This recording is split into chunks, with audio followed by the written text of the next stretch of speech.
ಅಡ್ಡಾದಿಡ್ಡಿ ದೇಹ ಬೆಳೆಸಿಕೊಂಡಿರುವವರ ಕುತ್ತಿನಲ್ಲಿ ಜಗತ್ತು. ವಿಶ್ವಸಂಸ್ಥೆಯ WHO ಲೋಕ ಆರೋಗ್ಯ ಸಂಸ್ಥೆಯು ಒಂದು ಸಮೀಕ್ಷೆಯನ್ನು ಹೊರಗಿಟ್ಟಿದ್ದು, ಜಗತ್ತಿನಲ್ಲಿ ಅಡ್ಡಾದಿಡ್ಡಿ ಬೊಜ್ಜು ಬೆಳೆಸಿಕೊಂಡಿರುವಂಥ ಜನರು ಸಾಮಾಜಿಕ ಜೀವನದಲ್ಲಿ ಕೆಲವು ಸಮಸ್ಯೆಗಳನ್ನು ಸೃಷ್ಟಿಸಿರುವುದಾಗಿ ಹೇಳಿದೆ.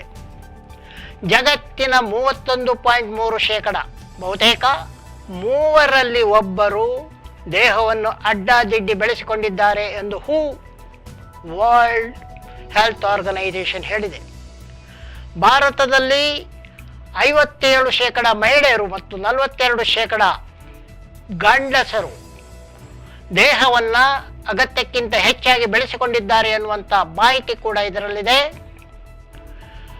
ಮಹಿಳೆಯರು 57% ಹಾಗೂ ಗಂಡಸರು 42% ಮೈಯನ್ನು ಬೆಳೆಸಿಕೊಂಡು ಕೆಲವು ದಿನನಿತ್ಯದ ಕೆಲಸಗಳಲ್ಲಿ ತೊಂದರೆಯನ್ನು ಅನುಭವಿಸುತ್ತಿದ್ದಾರೆ ಹಾಗೂ ಜಗತ್ತಿನ ಆರೋಗ್ಯದಲ್ಲಿ ಇದೊಂದು ದೊಡ್ಡ ಸಮಸ್ಯೆಯಾಗಿದೆ ಎನ್ನುವ ಮಾತನ್ನು ವಿಶ್ವಸಂಸ್ಥೆಯ ಅಂಗಸಂಸ್ಥೆಯಾಗಿರುವಂಥ ಲೋಕ ಆರೋಗ್ಯ ಸಂಸ್ಥೆಯು ಹೇಳಿದೆ.